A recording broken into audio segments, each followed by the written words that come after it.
Almost on a daily basis, we hear in the news of another incident where God, Christ, the Bible are being stripped out of American civilization.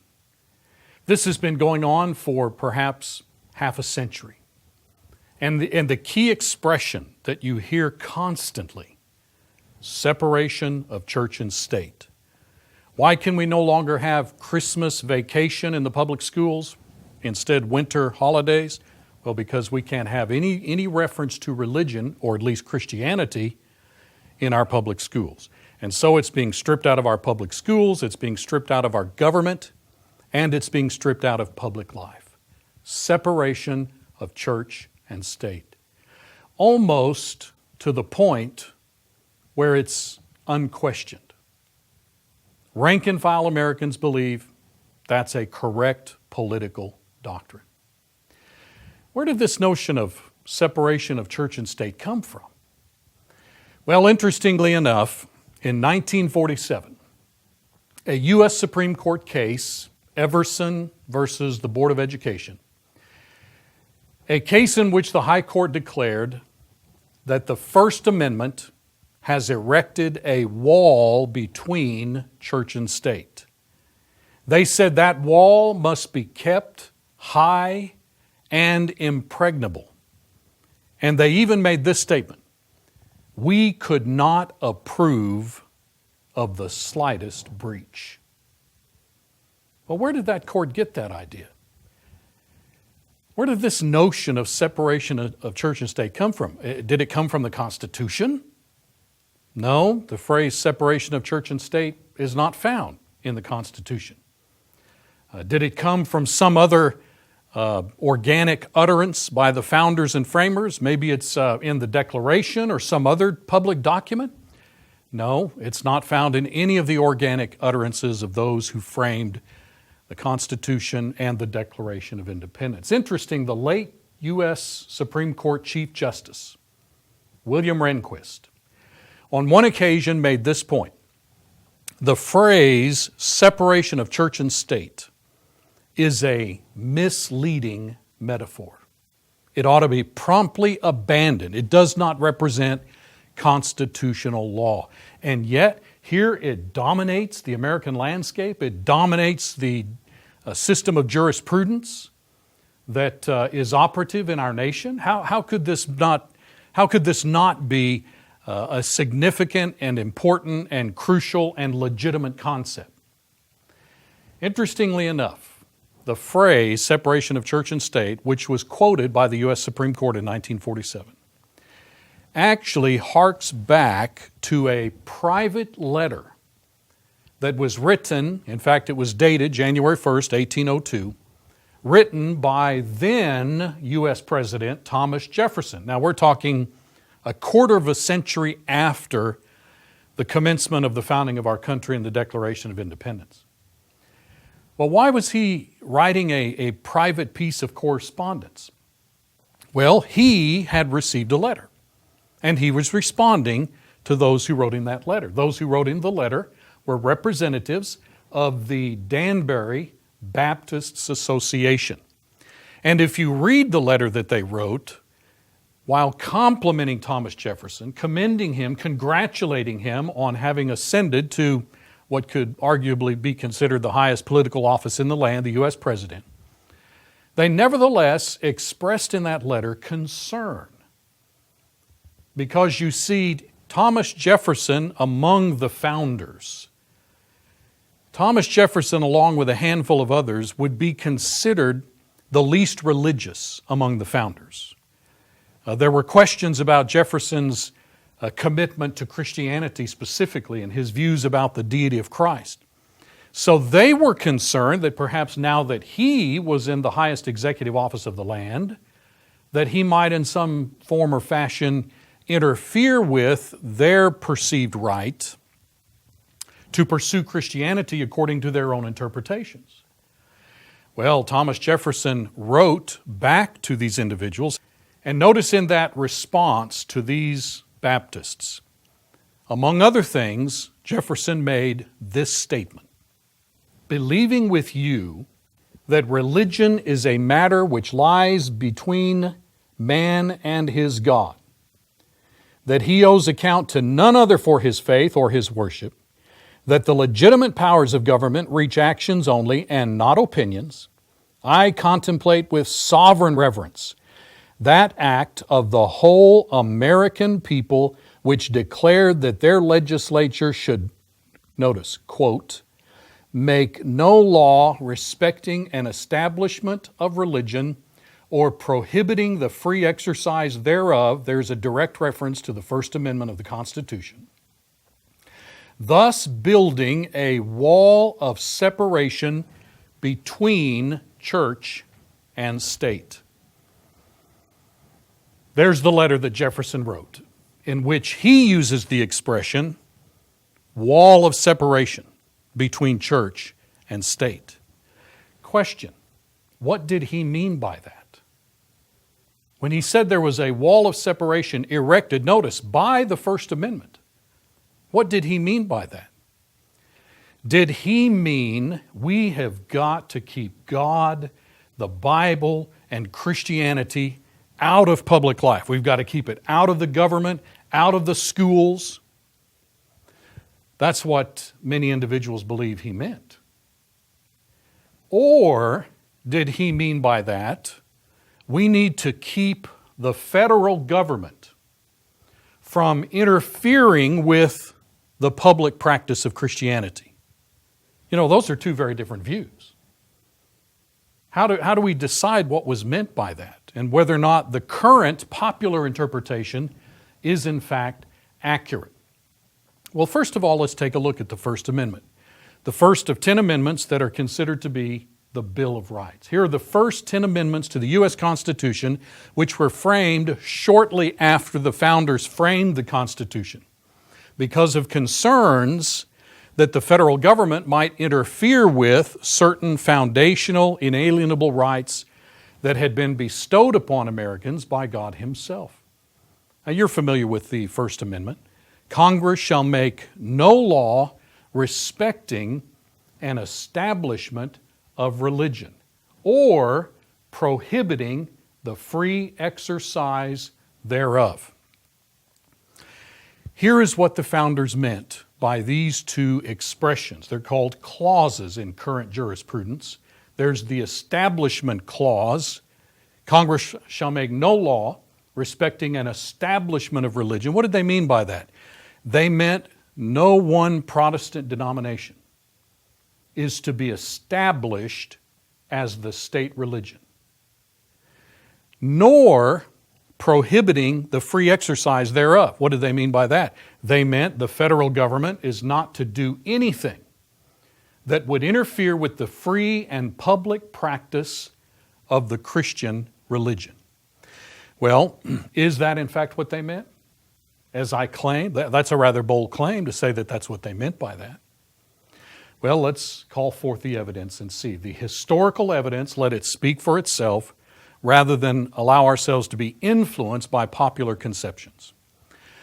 One of the founders of our civilization, who has gone down in history, as a matter of fact, as the father of the Bill of Rights. Now, here's a man that I would think knew exactly what the founders intended in their wording of the First Amendment freedom of religion. George Mason. He was a delegate to the Constitutional Convention. And as these delegates proposed various wordings, they were trying to hone in and get the point across that they pretty much all agreed needed to be gotten across. The problem was how to word it so that future generations, future courts, future judges would not misapprehend their words, twist their words, distort their ideas, and walk away with some other notion.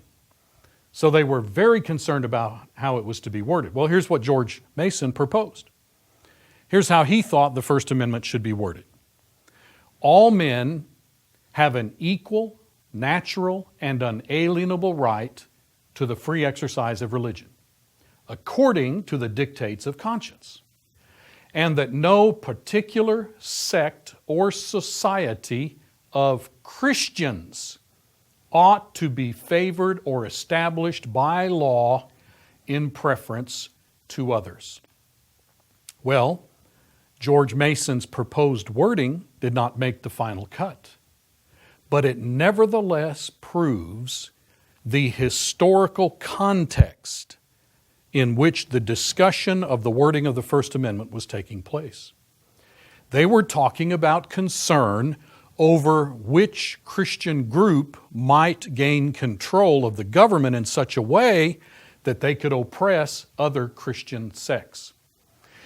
So Thomas Jefferson was saying that according to the Constitution and the First Amendment, no power was being imparted to the Congress in order for them to establish a national church. The Congress was not being given any power to compel by law any particular worship rituals of any particular denomination. That's the wall that Jefferson was referring to.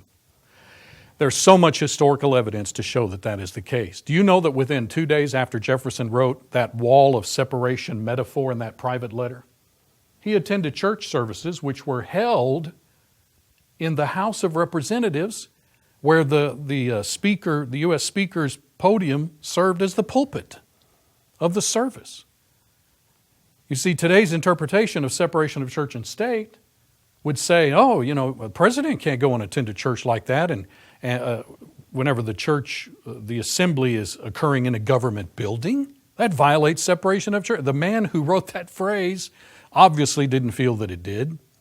And in fact, he continually attended church services held on government property, government buildings, during both of his terms as president. President Madison attended church services in the U.S. House on Sundays. Our sixth president, John Quincy Adams, used the Treasury building as the church assembly for Sundays when he would attend those services. Here's further evidence. Jefferson wrote in his second inaugural address, which he delivered in 1805 for the beginning of his second term. In that inaugural speech, you can go online, Google it, read it for yourself. He explained the role of the Constitution concerning religious matters. Listen carefully to what he said.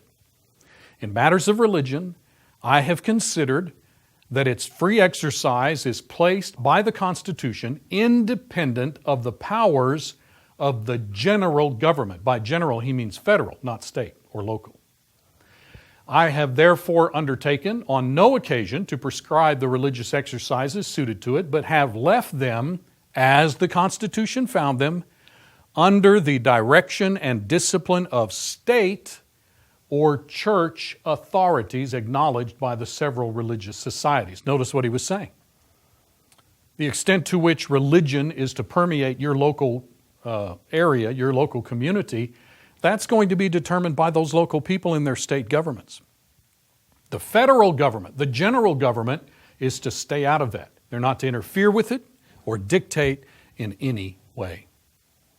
Well, does that mean that Jefferson thought that all references to God and Bible religion should be avoided, even by the federal government and politicians? Is that what we're to get from that inaugural statement? Absolutely not, because all you have to do is read down further in that inaugural speech, and he closes it out with these words: I shall need to the favor of that being in whose hands we are, who led our forefathers, as Israel of old, from their native land and planted them in a country flowing with all the necessaries and comforts of life. Stop right there and think about that. Here is Thomas Jefferson in his second inaugural speech as president, saying to the entire nation, he's delivering a political speech from the position of the federal government, and he's saying, I need the same God to show His favor to me in the same way that He showed His favor to our forefathers. He's there clearly referring there primarily to the Pilgrims. And this is the same God that showed His favor to the Israelites back in the Old Testament when they left Egypt and went to the Promised Land. He's tied all of that together, same God, and he's referring to it in a public speech. That was not a violation of separation of church and state by the very man who used the expression. He even went so far in continuing in this inaugural speech, he said, this is the God who's covered our infancy with His providence and our riper years with His wisdom. Notice, If you use the term deism to refer to Jefferson, you're going to have to define it in such a way that he understood the God of the Bible to be the one who was operating in the universe and interfering with, that is, he was guiding and participating in the establishment of our country. He said, this is the God that's covered our infancy with his providence, our riper years with his wisdom and power, to whose goodness I ask you to join with me in supplications that he will so enlighten the minds of your servants, guide their counsels, prosper their measures, that whatever they do will result in your good and will secure to you the peace, friendship, and approbation of all nations. Thomas Jefferson did not believe in separation of church and state as it is being defined today. And the First Amendment does not ban Congress from recognizing or participating in religious practices. Anybody that comes away with that conclusion has misunderstood the Constitution. First Amendment only prohibits Congress from creating by law a religious establishment, that is, a state church, and requiring citizens to adhere to that. So, religious symbols in schools or on public property, setting up the Ten Commandments at the Capitol building or putting them on the wall of a classroom, that is not a violation of the First Amendment according to the founders themselves. Again, the First Amendment was designed to keep the government from establishing a religion and declaring by law that it is the only religion that can be worshiped. It has nothing to do with acknowledging religion and its teachings. Specifically Christianity, you say, but wait, if you allow the Bible, if you allow allusions to Christianity in our public schools and in our government and in our public life, well, don't you then need to give equal time to Buddhism and Hinduism and Islam? And what about the atheists, the people that are irreligious, that have no religion? Don't they have a right to have their view represented as well? Well, listen to what the founders said on this matter. Their attitude was that the general doctrines of the Christian religion are the basis, the foundation, the platform on which the American Republic was poised and built. This is, in fact, endemic to American culture and the American way of life. Going back before the founders, the people who came to this country and were the forefathers of the founders, they saw Christianity as the essence of life. So, our founders said Christianity has got to remain the foundation of our society, or the freedom that we have known will dissolve. Well, can other religions be allowed in our country? Yes. They would have used the word tolerated. But if the majority of our population abandons Christianity, if we allow other religions to increase their presence and their role in American life, America will gradually become what the other nations of the world are. Think through that. This is a simple concept. This is not rocket science. If you want to know what America would look like, if we just throw open all of our institutions, throw open our public schools and say, Islam, come on in here. We want to give you equal time. We want to allow Islam to exert just as much influence over the nation as Christianity or any other ideology. What will result from that? Well, that's not hard to answer. Look at any Islamic nation on earth. Is that what you want America to become? The same goes for Buddhism, Hinduism, atheism, as well as all socialist countries. You know, socialism's the popular thing now in our country. And it's making incredible encroachments across our civilization, and most Americans apparently are good with that. What's the problem? Government ought to provide me with all these services. You better stop and think. There are many socialist countries on the earth down in South America. What about Cuba? Go down to Cuba. I challenge you to go get an air ticket, go to Cuba and stay there for a week or two, and determine whether you want America to become a socialist country. Look at any country on the planet that is dominated by any ideology that is opposed and contrary to Christianity and the principles of our republic. And you'll see very quickly what America is going to be turned into when you buy into this notion of celebrating diversity.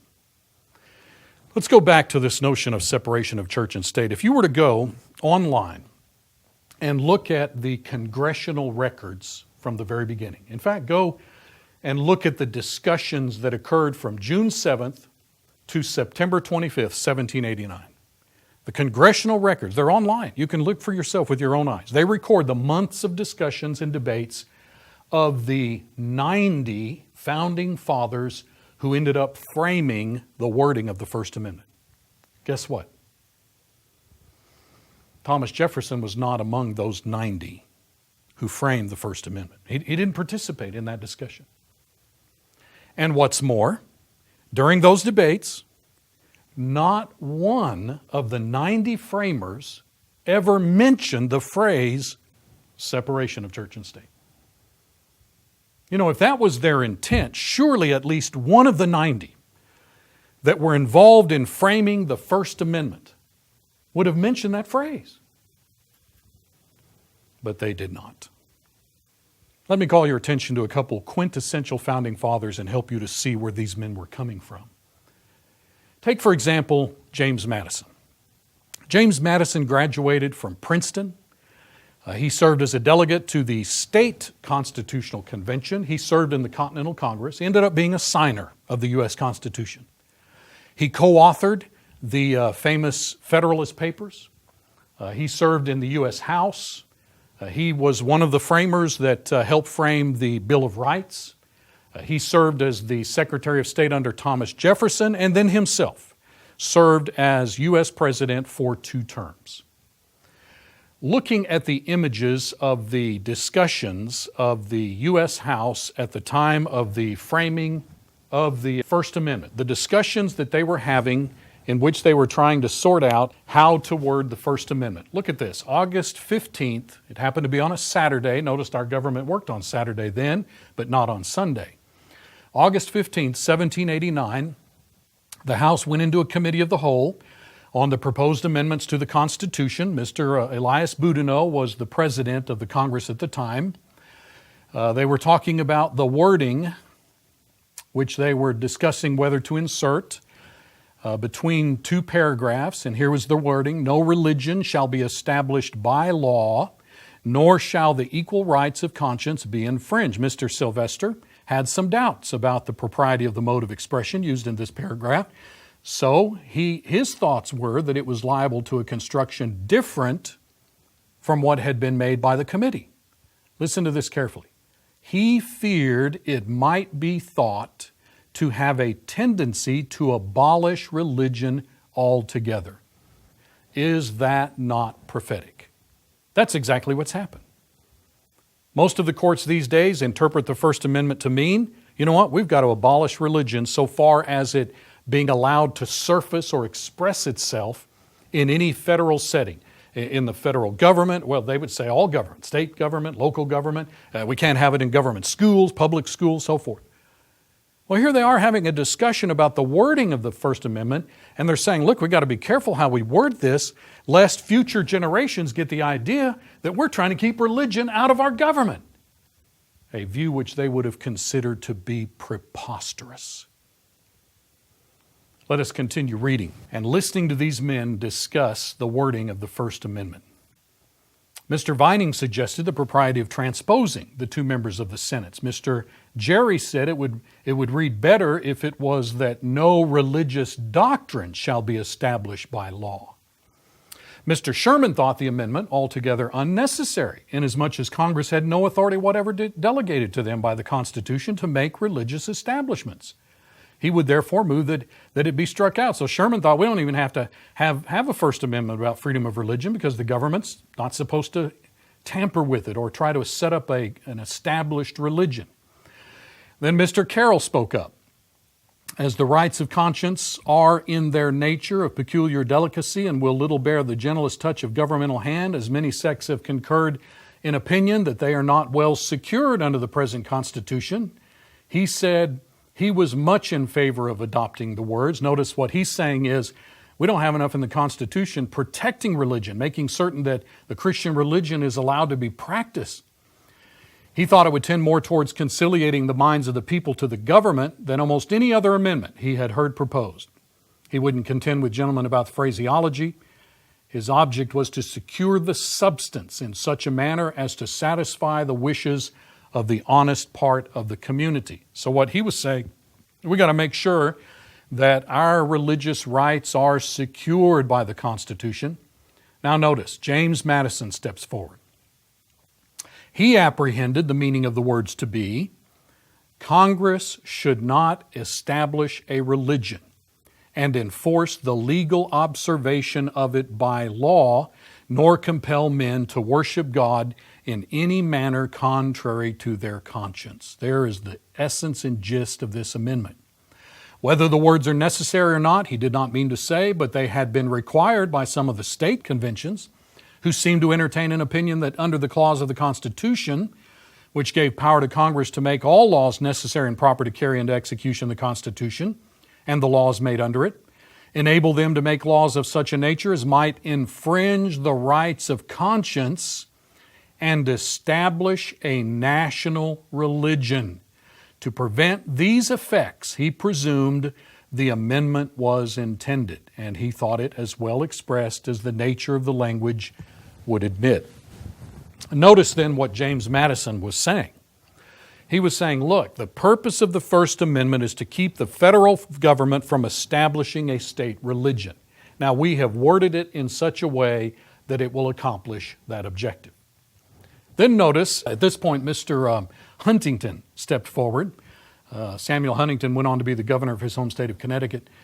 He said that he feared, with the gentleman first up on this subject, referring back to Mr. Sylvester, that the words might be taken in such latitude as to be extremely hurtful to the cause of religion. I'm telling you, they're talking about Christianity. He understood the amendment to mean what had been expressed by the gentleman from Virginia. But others might find it convenient to put another construction upon it. They might misconstrue it and say, well, no religion, so we need to keep religion completely out of the government. That's the point he's making. And so he said, they may misunderstand and think that religion is not to be entertained at all, when all we're trying to do is keep the federal government from setting up a government or state religion. Now, as you move down through this discussion, they comment, look at the last sentence or so of the next paragraph, speaking of the Charter of Rhode Island. No religion could be established by law, but he said he hoped, therefore, that the amendment would be made in such a way as to secure the rights of conscience and a free exercise of the rights of religion, but not to patronize those who professed no religion at all. Isn't that incredible? Here are the founders saying, we sure don't want to leave the impression that the irreligious are being protected. I mean, we're not going to persecute them, but we're not trying to make an amendment here that would allow the atheist to feel comfortable. Notice James Madison spoke up again. He said, well, if the word national was inserted before religion, that ought to satisfy the minds of honorable gentlemen. He believed that the people feared one sect, notice that, he's talking about one Christian sect, one denomination, might obtain a preeminence, or two combine together and establish a religion to which they would compel others to conform.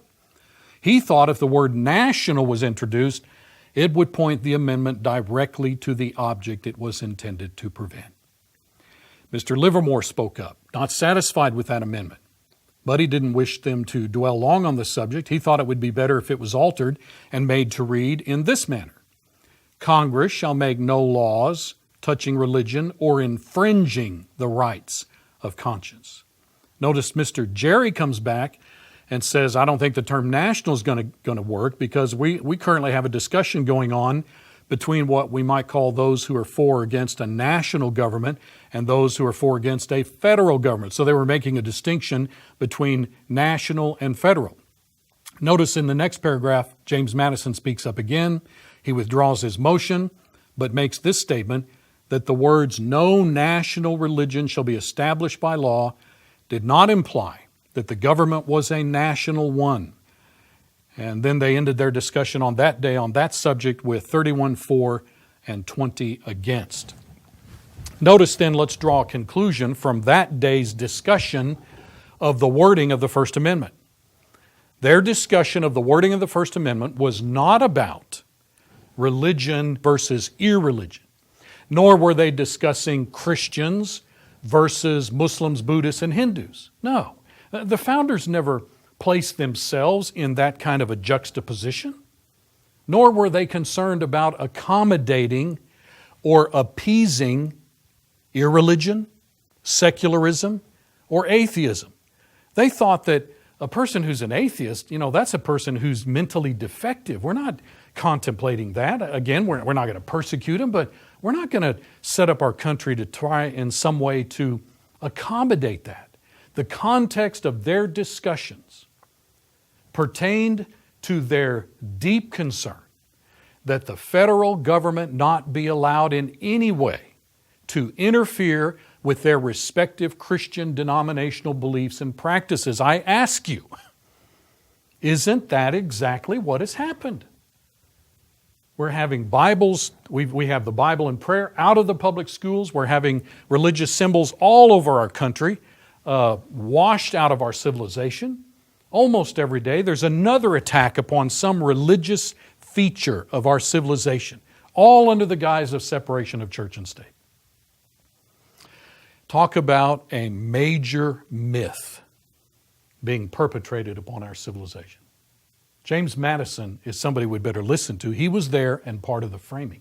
I'll tell you another quintessential founder we ought to listen to, Joseph Story. Joseph Story was the son of one of the men who was at the Boston Tea Party. He was one of the Indians at the Boston Tea Party in 1773. He himself graduated second in his class from Harvard. He went on to become the Speaker of the Massachusetts legislature. He served in the U.S. House of Representatives. He was then appointed to the U.S. Supreme Court by President James Madison and unbelievably served on the High Court for 34 years. He's considered the founder of the Harvard Law School. In fact, he is only one of two founders of our country that bear the title Father of American Jurisprudence. I guess he would know what is meant by the First Amendment and whether or not this notion of separation of church and state means we got to get Christianity and religion out of the government. Mr. Story wrote a monumental, in fact, the first comprehensive treatise on the provisions of the U.S. Constitution. He was there. He was part of this process. And his commentaries on the Constitution of the United States are essentially a cornerstone of early American jurisprudence. Let me call your attention to some of his comments on this matter. And I realize this is somewhat tedious, but to answer this question about separation of church and state and to nail it down, to cinch a proper understanding, you've got to go back and spend a little effort, a little mental energy, and look at what these men said on the matter. And it suddenly clears up and becomes crystal clear. Look what he said, for example, in this monumental series, specifically Book 3, and here is paragraph 1867. Now there will probably be found few persons in this or any other Christian country, notice that, he's acknowledging right up front, this is a Christian country, who would deliberately contend that it was unreasonable or unjust to foster and encourage the Christian religion generally as a matter of sound policy as well as of revealed truth. He said there would be few persons who would think that we shouldn't do that. Well, we've got a lot of them in our country now. He says, in fact, every American colony from its foundation down to the Revolution, with the exception of Rhode Island, if indeed that state be an exception, did openly, by the whole course of its laws and institutions, support and sustain in some form the Christian religion, and almost invariably gave a peculiar sanction to some of its fundamental doctrines. And this has continued to be the case in some of the states down to the present period with, now listen to this carefully, without the slightest suspicion that it was against the principles of public law or Republican liberty. The early founders never believed that promoting Christianity in the general sense would in any way interfere with our country and our liberty.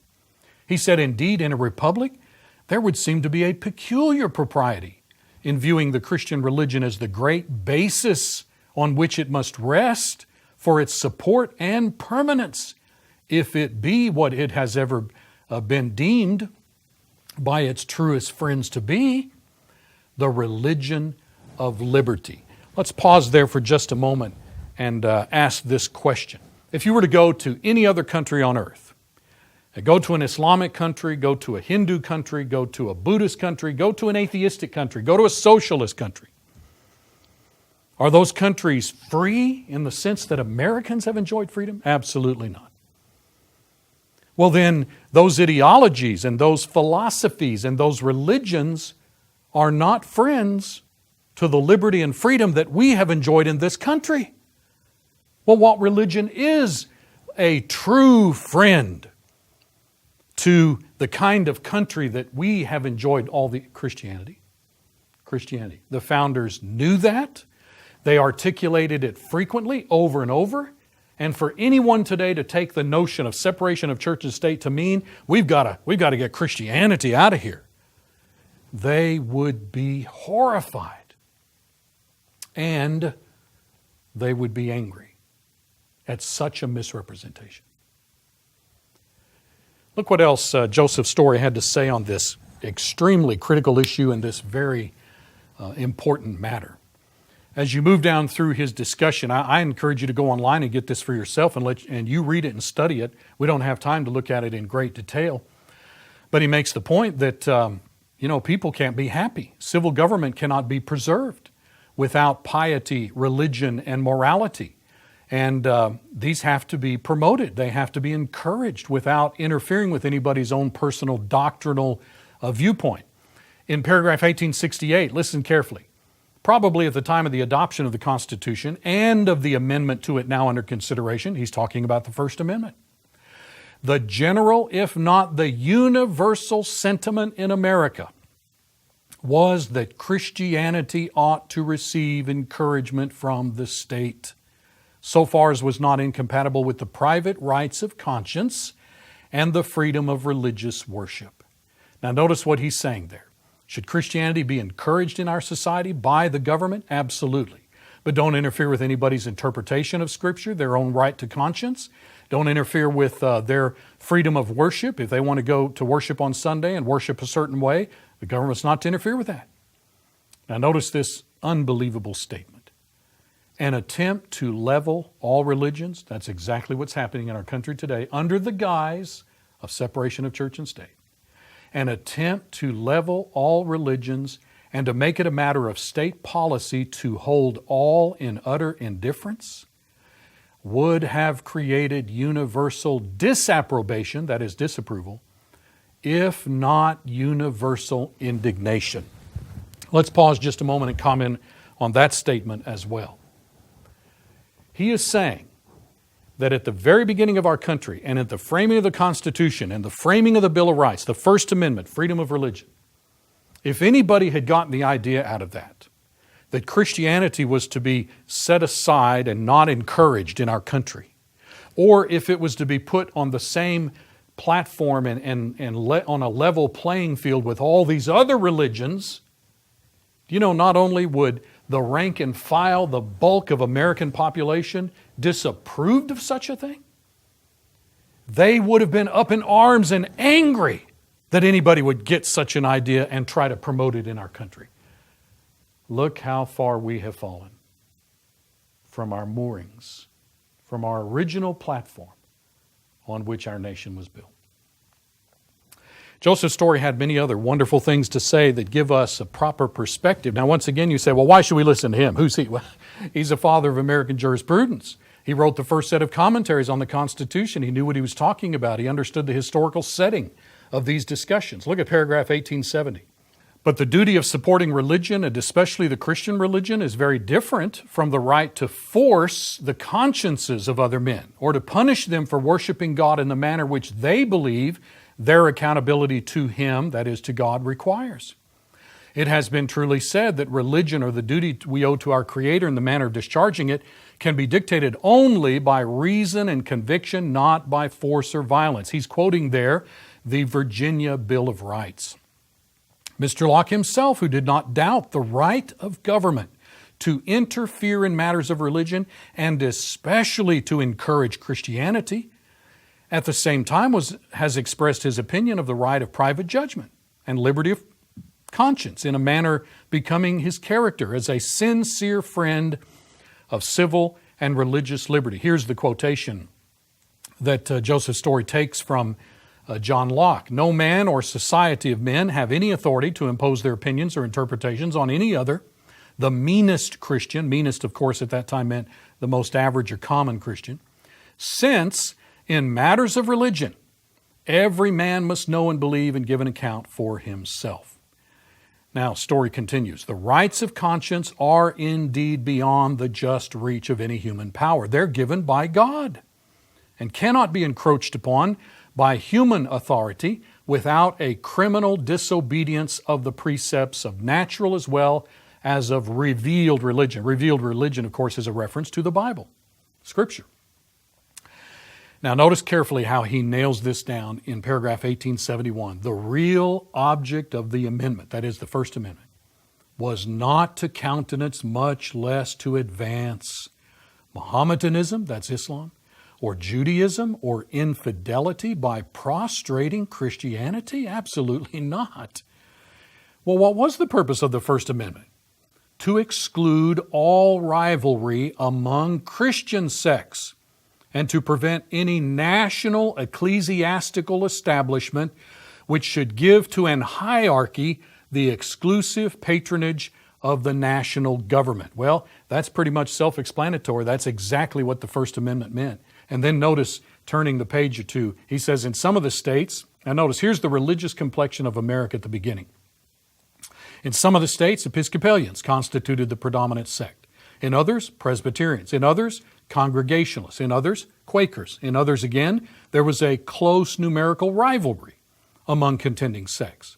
It was impossible that there should not arise perpetual strife and perpetual jealousy on the subject of ecclesiastical ascendancy, that is, the role of religion asserting itself over the state. Notice, if the national government were left free to create a religious establishment, the only security was in extirpating the power. What did he mean?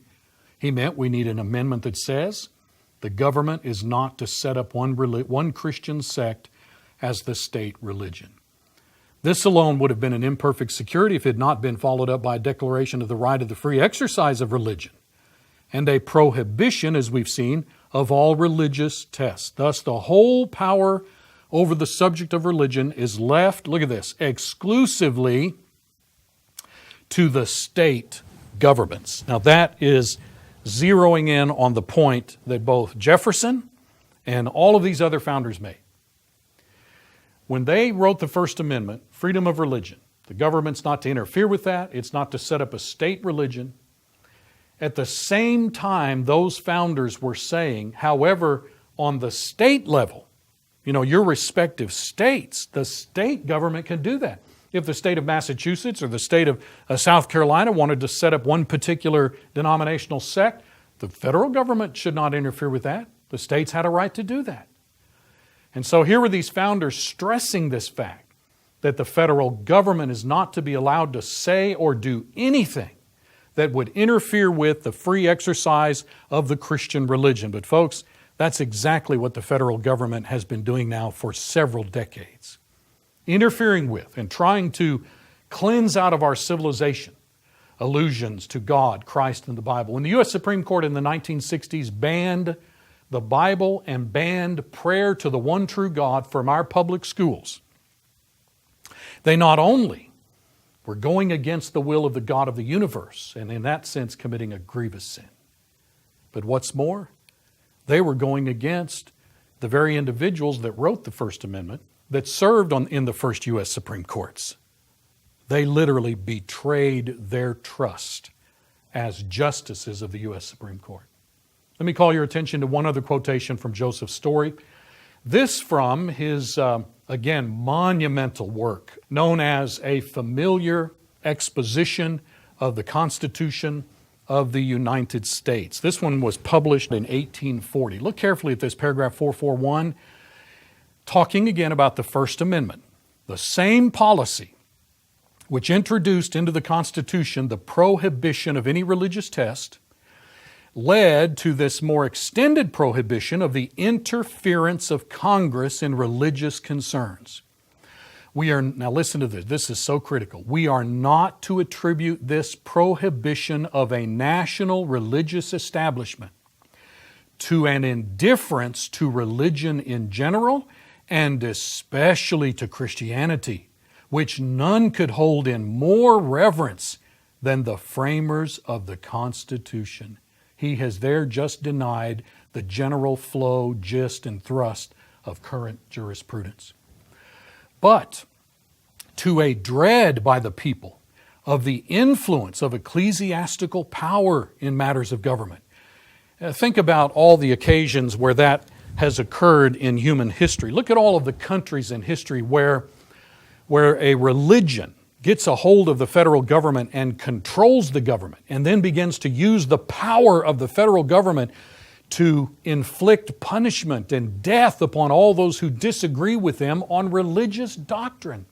You see, the founders' own forefathers went through that. That's why the Pilgrims fled from their native country, because the federal government or the king or the queen was interfering with their right to pursue Christianity as they wanted. Here is Joseph's story, nailing this down for us, articulating clearly the purpose and function of the First Amendment. Let us keep reading to get the rest of his insightful remarks on this. A dread which their ancestors brought with them from the parent country, and which unhappily for human infirmity, their own conduct after their immigration had not in any just degree tended to diminish. There was religious persecution in this country before the founding, even by those who descended from the Pilgrims.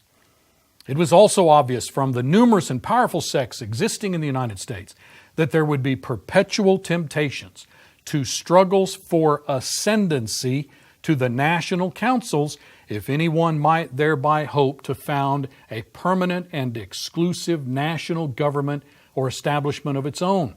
And religious persecutions might thus be introduced to an extent utterly subversive of the true interests and good order of the Republic.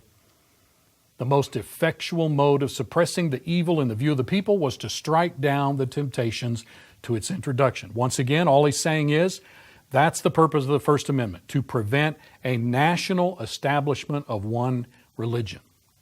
Now, before we leave him, notice in paragraph 442 that he stresses that that's not to say that religion must not in any way be involved in the government. It must be. And notice as you proceed down in that paragraph, he says the promulgation of the great doctrines of religion. And look at this listing here of these that he says are absolutely essential to any civilization, but especially the American Republic. Here are these great doctrines of religion. The being and attributes and providence of one Almighty God. That's the God of the Bible. The responsibility to Him for all our actions founded upon moral accountability. Number 3, a future state of rewards and punishments. That's Christianity, heaven and hell. Number 4, the cultivation of all the personal, social, and benevolent virtues. He's talking about Christian morality, not lying, not stealing, not murdering. He says these never can be a matter of indifference in any well-ordered community. It is indeed difficult to conceive how any civilized society can well exist without them. And at all events, it is impossible for those who believe in the truth of Christianity as a divine revelation to doubt that it is the especial duty of government to foster and encourage it among all the citizens and subjects. This is a point wholly distinct from that of the right of private judgment in matters of religion and of the freedom of public worship, according to the dictates of one's conscience. This is incredible stuff. This is absolutely amazing. He's made it so succinct and so clear. Now, here would be a good application of what he just said. In this country, if the founders wanted Christianity in the general sense, the great doctrines of Christianity, one God, heaven and hell, the Bible's the Word of God, if we want that generally encouraged and spread throughout our society, so we'll have a great country. Well, that includes, of course, going to church on Sunday. That's a fundamental doctrine of New Testament Christianity. You need to worship God on Sunday. All right, so should we go around and force people to go to church on Sunday? Here's what the founders would say. No. Should they go to church on Sunday? Oh, absolutely. In fact, if too many of our people quit going to church, our country's going down the tubes. They'll become irreligious, greedy, focused on just fanning the flesh and doing all the things that people do these days, even on Sunday. But we're not going to compel anybody to go to church on Sunday because we got freedom of religion. The government's not to interfere with that. However, from the very beginning of our country, right up until at least the 1950s and 60s, our country always had in effect on all levels of government what they called blue laws. Blue laws were there for the purpose of discouraging any form of regular business taking place on Sunday. Notice that. We're going to make you go to church on Sunday? No. But are we going to make a law that says nobody is to open their business on Sunday and conduct regular business? Yeah, we'll make that law. That's not an infringement upon your religion. Nobody's dragging you into the church building trying to make you be religious. But we're not going to accommodate your unbelief. We're not going to encourage your irreligion because our civilization is based upon Christianity and it depends upon moral Christian people in order for it to be perpetuated. We won't mistreat anyone for refusing to embrace what they call true religion. But neither are we going to arrange our society to encourage or to promote irreligion or, for that matter, false religion. Why? Why would the founders and the bulk of Americans from the beginning of our history, why were they like that? Were they a bunch of religious nuts, a bunch of wackos, right-wing radicals? That's what they're called today in our country. Good, average, balanced people all over our country are being called radical and right-wing and all of that stuff. That's ridiculous. These are the moral foundation of our civilization. And so were the founders and most Americans thereafter. Why? Why were they that way? So that they wanted to discourage people missing church and so forth. Answer to that? They knew that the republic depends on our religious and moral values. Let me take you to another founder, also very clearly a quintessential founder. These are not oddball founders. These are mainstream and extremely prominent in their involvement in the founding of our country, in their participation in it, in their forming, shaping, and fashioning of it. That's the men I'm taking you to. Take, for example, John Quincy Adams. Here was the son of the first vice president and the second president, John Adams. This was their oldest boy. And he began his governmental career in his teens. He was appointed to be our ambassador, minister they called him, to Portugal. He then served as ambassador to the Netherlands, then to Prussia. He then went into the U.S. Senate. Then he went and served as our ambassador to Russia and followed that up with being our ambassador to Britain. He was appointed to the Secretary of State under President James Monroe. Then he served in the U.S. House. Then he became our sixth president. And then after that, he went back into the House. The only president to ever step down from the presidency and go back into the U.S. House. And by the way, he was the vice president of the American Bible Society for many years, about 30 years. A quintessential founding father. Do you know, he delivered a speech which was so common for many, many years after the founding of our country. The local community would gather together. They would bring in a prominent personality, and he would deliver a speech on the 4th of July. 4th of July in our country has dissipated significantly. It's now more of a time, for a few fireworks and eating together, but really bringing people back to the original purpose of a 4th of July celebration seems to be swiftly evaporating. Look at this tremendous speech that he delivered. He was invited to come and to speak to the local community on the 4th of July. It was 1821. This was actually in what today is called D.C. And look at this statement that he made in that particular speech. From the day of the Declaration, the people of the North American Union and of its constituent states were associated bodies of civilized men and Christians in a state of nature but not of anarchy. Nature, natural law, it's a big buzz concept in their day.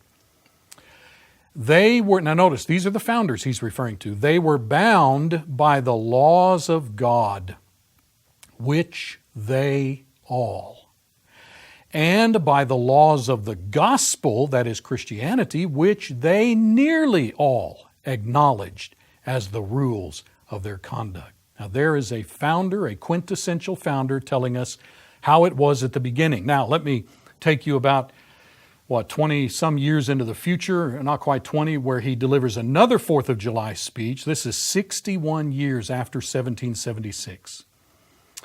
And look at what he said on this occasion. The Declaration of Independence cast off all the shackles of this dependency. He's talking about British dependency.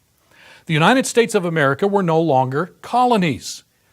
They were an independent nation of Christians. Now, are you going to believe the ACLU, Americans United for Separation of Church and State, Freedom from Religion Foundation, a host of other organizations, when they tell you that the founders of our country were a bunch of deists and atheists, they were not Christian, they were not religious, and they didn't want religion and Christianity into the government or into the American way of life? Who are you going to believe?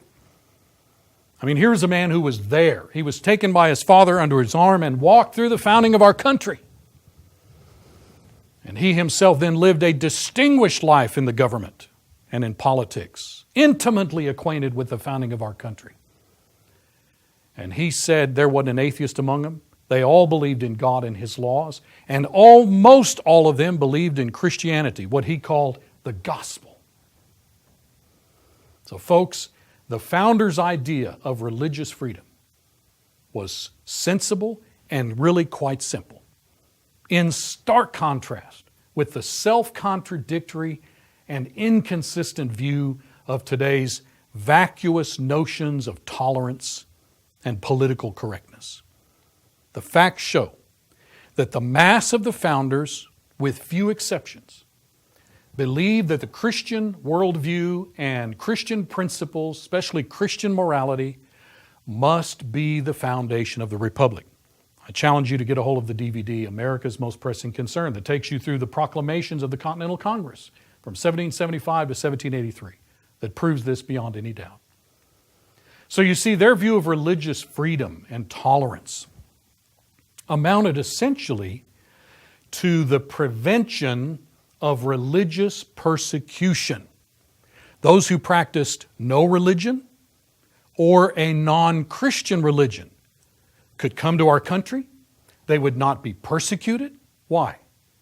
Well, because the bulk of the founders and the mass of American citizens embraced Christian principles that forbid persecuting one's fellow man, as Jesus said in Matthew 5:38 and following, and Luke chapter 6:27 and following.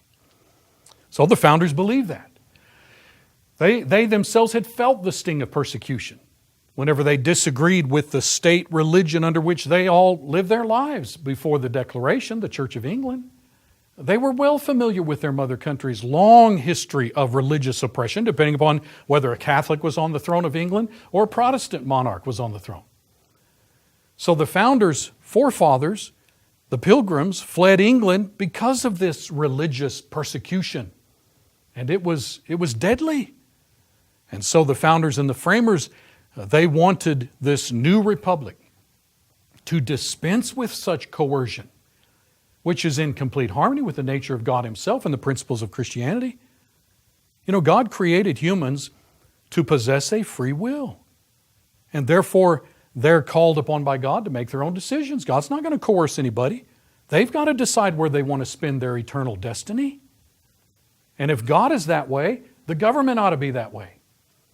Notice that because the founders had grown up in an environment that promulgated Christian principles, they understood and embraced Jesus' admonition that we ought to treat others the way we want to be treated, Matthew 7:12. So to the founders, permitting non-Christian peoples to live in our country without persecution, they were willing for that to happen, but they were not celebrating diversity.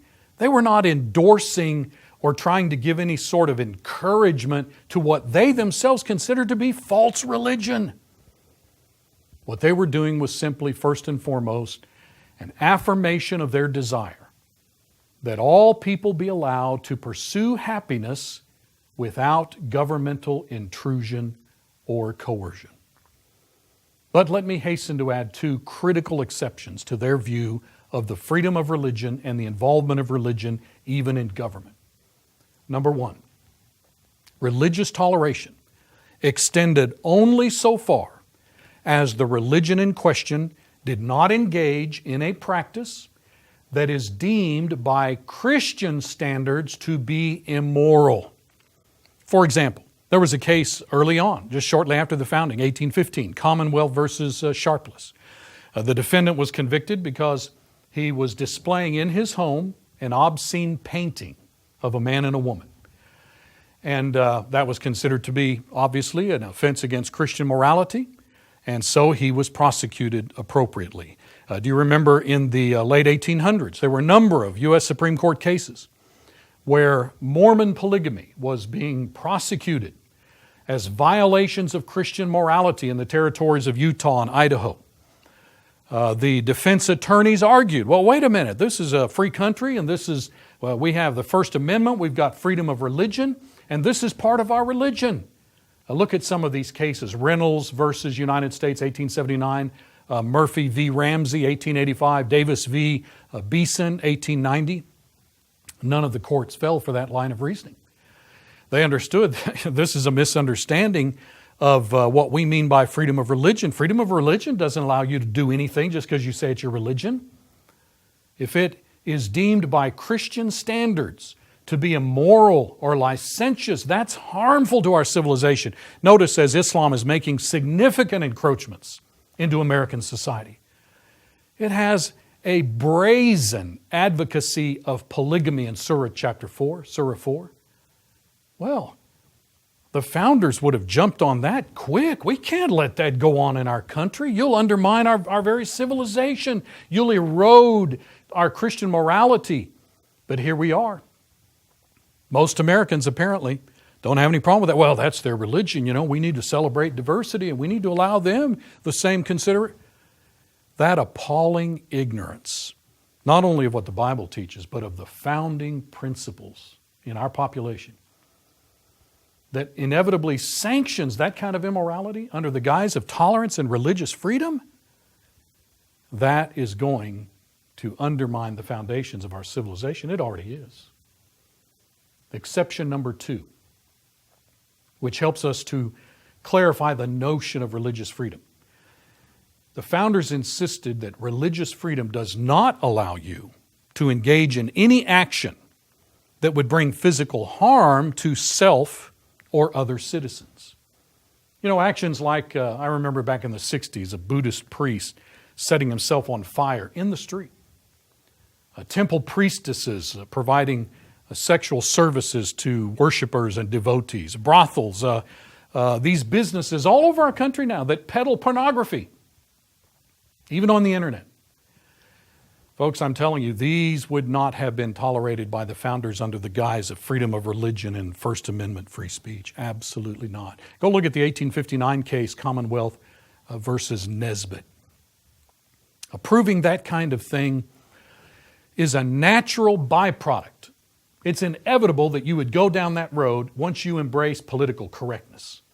But that is a misunderstanding of the principle of religious freedom, and it amounts to the loss of the average American's commitment to Christian morality. Religious freedom notwithstanding, the founders were wary of any infiltration of our nation's institutions by any religion or people who manifested inclinations toward physical violence or some other form of immorality. This sanitized version of America's history confuses religious tolerance by the founders with endorsement, promotion, accommodation, and therefore it fails to discern the distinction made by the founders between religious tolerance on the one hand and their firm belief in the priority of the Christian religion on the other. Let me repeat. It is imperative that the discussion of religious freedom in America in the 21st century be framed and shaped by the founders' own insistence that one, all non-Christian religions are to be tolerated as long as they don't advocate violence or immorality, and number two, the existence of the Republic and all the features of the American way of life that are the envy of the world. These depend on a majority of Americans maintaining their belief in and practice of the general principles of the Christian religion. Let me take you to one more founder before we close. Noah Webster. So far as I know, he never signed any document, not a signer of the Constitution, Declaration. He graduated from Yale in 1778. He left Yale twice in the midst of his studies in order to go involve himself in Revolutionary War battles.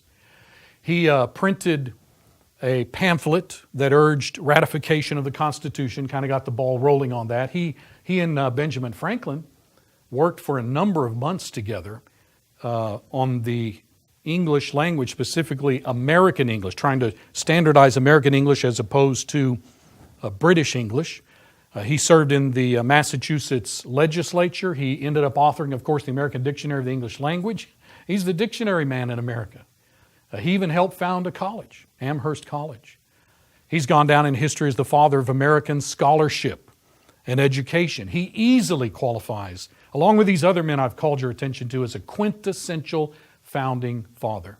Go online, go to Google Books, and get a look at a copy of his History of the United States and look at these incredible comments. Our citizens should early understand that the genuine source of correct Republican principles is the Bible, particularly the New Testament or the Christian religion. The religion which has introduced civil liberty is the religion of Christ and His apostles, which enjoins humility, piety, and benevolence, which acknowledged in every person a brother or sister and a citizen with equal rights. This is genuine Christianity, and to this we owe our free constitutions of government. He also said, the Christian religion ought to be received and maintained with firm and cordial support. It is the real source of all genuine Republican principles. The religion of Christ and His apostles in its primitive simplicity and purity, unencumbered with the trappings of power and the pomp of ceremonies, is the surest basis of a Republican government. Those who destroy the influence and authority of the Christian religion, is that happening in our country today? Even among politicians. You know what those people are doing according to this prominent founder? They're sapping the foundations of public order, of liberty, and of Republican government. Another quotation from Noah Webster, the United States commenced their existence under circumstances wholly novel and unexampled in the history of nations. They commenced with, look at this listing, civilization, with learning, with science, with constitutions of free government, and with that best gift of God to man, the Christian religion. Folks, that's what we need in our country. That's the only way to cause our country to survive. We need to maintain the Christian religion. You know, under the law of Moses, here God gave a law to the Israelites, the Jewish people. And notice how He combined church and state. It was a civil law code designed to regulate human behavior in the context of a nation, national life. But it also was riddled with religious requirements. Under Christianity, God has separated the two. The government is a separate entity from the church. Well, the founding fathers of our country agreed with that idea. Separation of church and state to them meant that one Protestant church was not to become the state religion, but they believed Christianity to be the true religion. And so they sought to incorporate, to include Christian principles into the establishment of this new nation's civil institutions. Folks, the bottom line is our liberty, our freedom, Our future survival depends on Christian morality and the approval of God.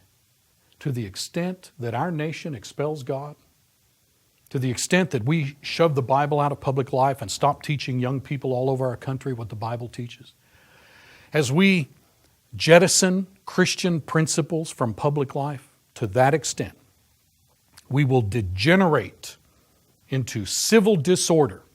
We will ultimately lose our freedoms, and even worse, we will earn the disfavor of Almighty God.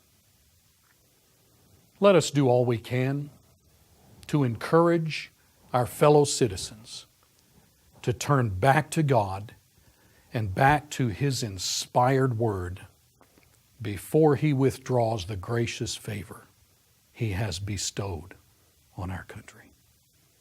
Proverbs 14:34, righteousness exalts a nation, but sin is a reproach to any people.